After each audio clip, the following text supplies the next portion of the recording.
पण भारतीयत्वामुळे आपल्याला डायबिटीस व्हायचे चान्सेस खूप जास्त होतात.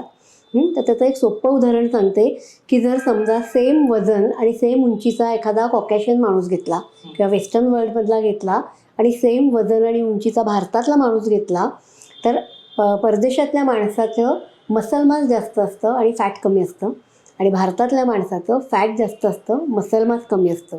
त्याला थिफ्टी जीन हायपोथेसिस म्हणतात आणि पुष्कळ वेळा आपल्या इथे पूर्वी दुष्काळ पडायचा तर या जीनद्वारे आपण एनर्जी साठवून ठेवायचो आणि म्हणून त्याला थिफ्टी जीन हायपोथेसिस म्हणतात, जे आपल्यासाठी लागू आहे. त्यामुळे बरेच भारतामध्ये जरा थोडंसं सेटल झालं की पोटाचा घेर वाढायला लागतो आणि याचं कारण आपल्या भारतीयत्वामध्ये आहे. आणि त्यामुळे भारतीयत्वामुळे सुद्धा म्हणजे खूप जणांचं असं असतं की आमच्या घरात कुणाला शुगर नाही, मग मला कशी झाली. तर भारतीयत्वामुळे सुद्धा तुम्ही त्याला एक्सपोज असतात.